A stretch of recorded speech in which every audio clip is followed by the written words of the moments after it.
Thank you so much. Just close your eyes for a minute.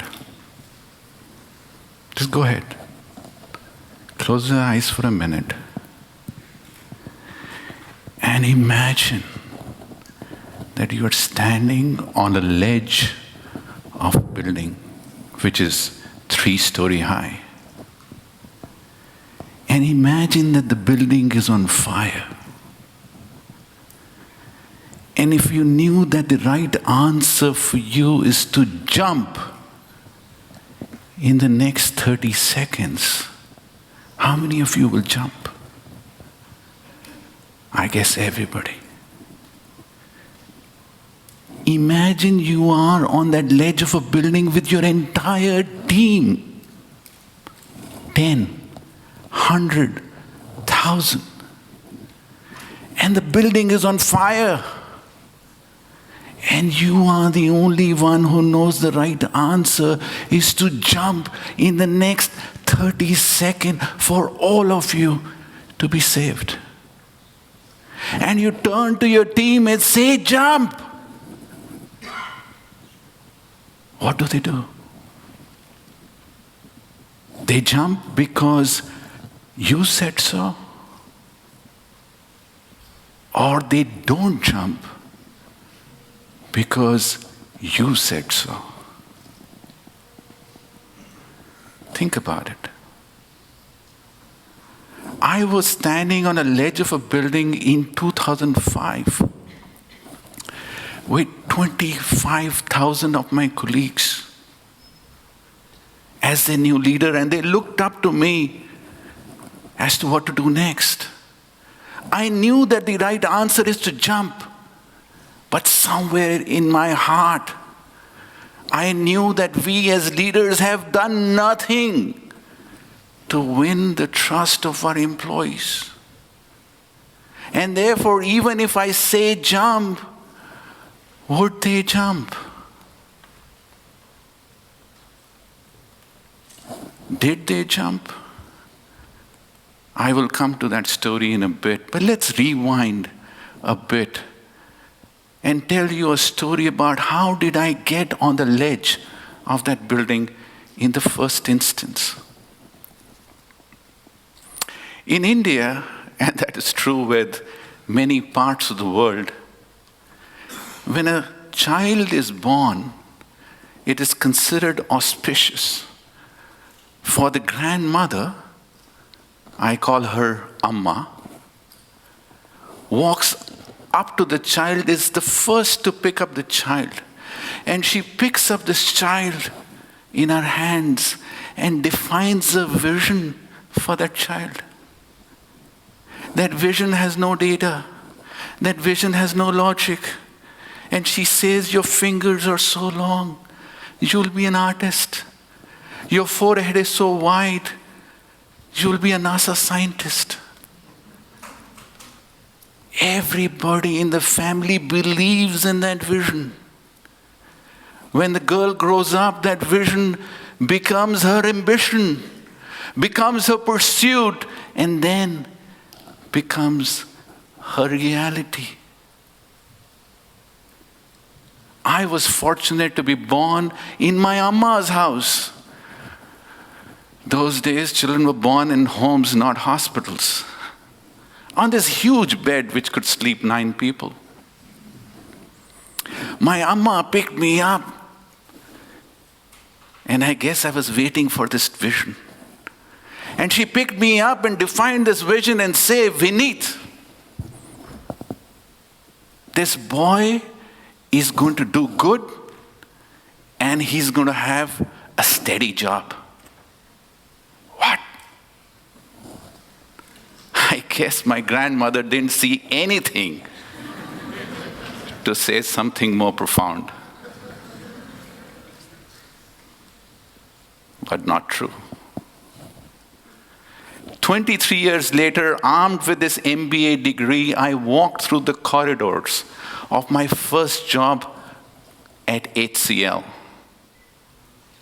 4 weeks later, I was called into the room with these 4 grim-looking people who had this single sheet of paper in front of them.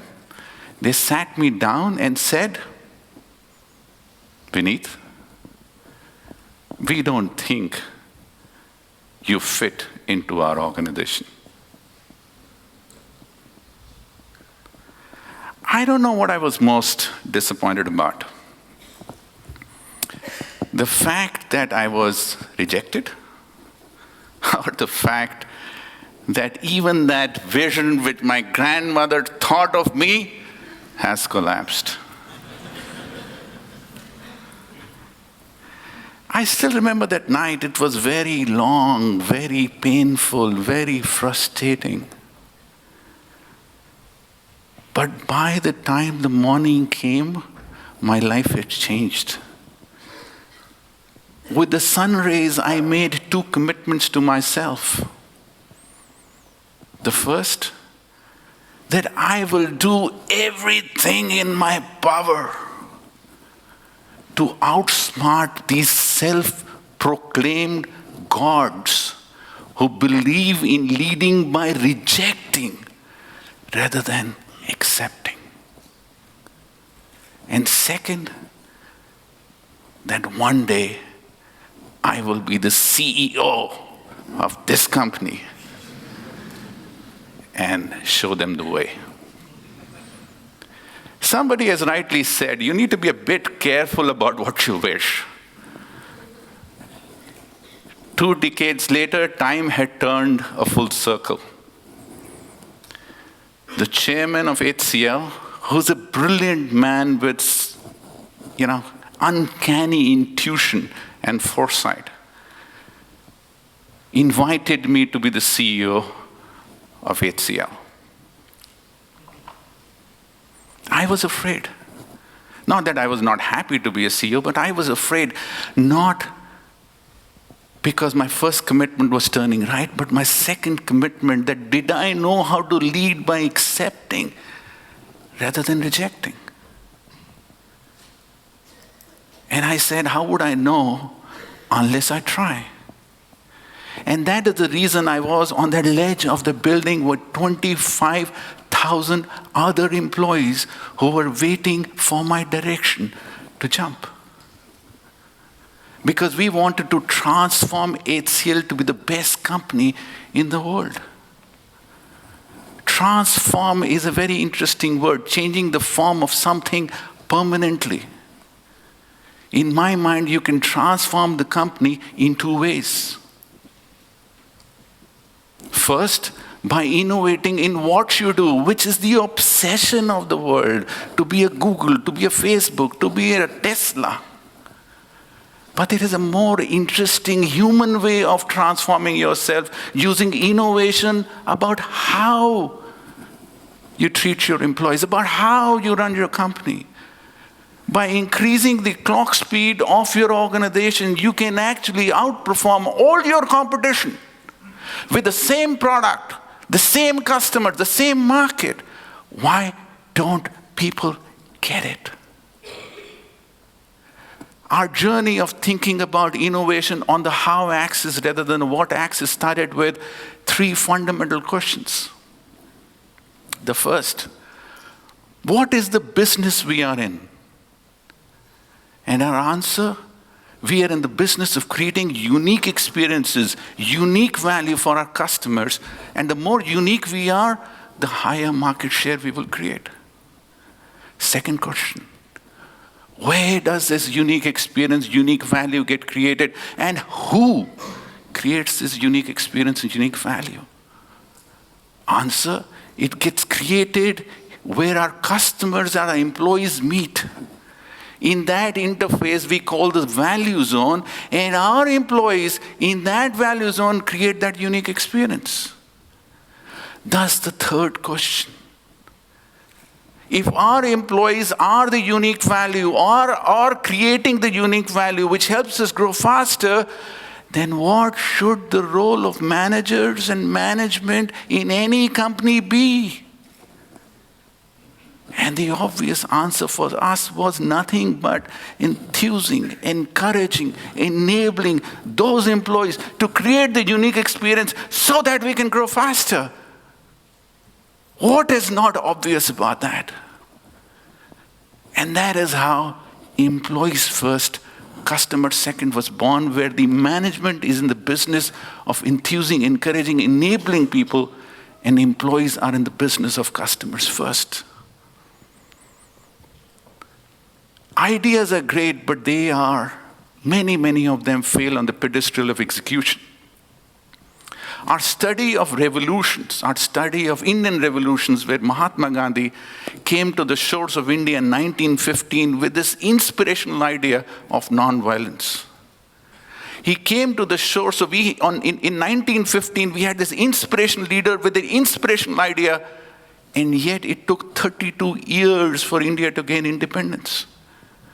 So we studied revolutions, we studied transformations on sports teams, we studied organization transformations, and came down with what we call 3 steps for successful execution. The first was create unhappiness with today. There were so many of my colleagues on that ledge who didn't want to jump because they did not think anything was wrong with the company. I'm sure that is not happening in your company, that people are slicing and dicing the data to look good. I don't think it's happening. But if you are slicing and dicing the data to look good, then how would the change happen? It is important to say, mirror, mirror on the wall, I am the ugliest of all. A diamond cutter gets excited with rough diamond, not polished diamond. A potter gets excited with rough clay. What you need in your organizations to transform are those diamond cutters, the plumbers, and the potters who believe in challenges. Then show them the challenge and they will fix it for you.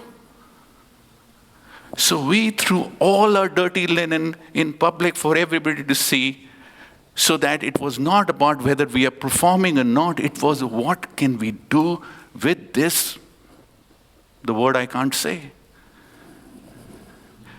The second is defining a vision for tomorrow which is so compelling that people will jump out of their bed and go work for you.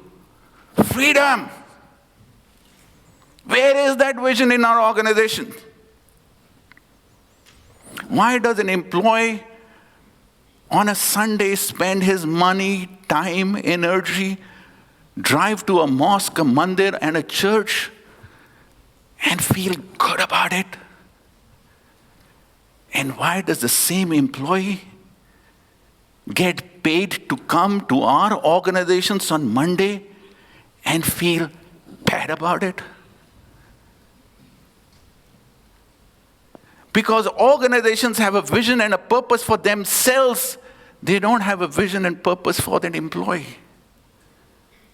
Employee First was an experiment to invert the organization pyramid by inspiring people to do what they wanted to do rather than what we wanted them to do. The question we ask ourselves, if we could inspire these people to pursue a vision which is their vision, and that vision is aligned with our vision, magic will happen. And it did. The third step was, how do we move from here to there?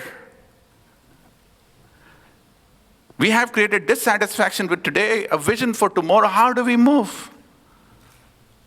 And the answer was, high-performance teams attempt to do what others consider impossible. So unless in your life, in your teams, you are attempting to do the impossible, how can you ever think of high performance?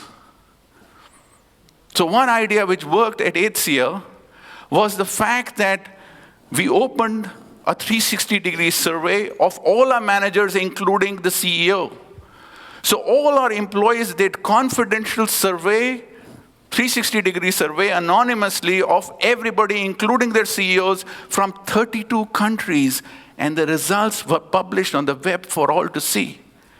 With one stroke, we had democratized the organization. We had inverted the pyramid. And now the employees were owning the change they wanted to see. So many ask me this question in terms of, Vineet, did they succeed? Honestly, I don't know. But I do know for a fact that 25,000 brilliant individuals jumped that summer of 2005. And when they landed, they were 100,000. They grew the company 6-folds in the peak of recession in 7 years. They were number one in customer satisfaction, employee satisfaction, and did everything which others considered impossible. The second question I'm asked is, Vineet, would this initiative outlast a leader? Remember, my grandmother had defined a second vision, that you would do good. Me and my wife started a foundation, and today we are reaching out to 2.8 million poor children in rural schools across India by innovating on how education is delivered to them. And for these last 2 years, HCL has outperformed whatever they did in my tenure. So this story is not about me. This story is not about those brilliant 25,000 or 100,000 employees. But this story is about our grandmother's vision, our grandmother's sense of leadership. So can we hold this employee in our hands? Can we define a vision for her? Can everybody believe and trust us in that vision and go work for that vision? Can that employee trust us and make that vision her ambition, her pursuit, and then her reality? Employee first is a leap of faith every single employee deserves from every single manager in the world.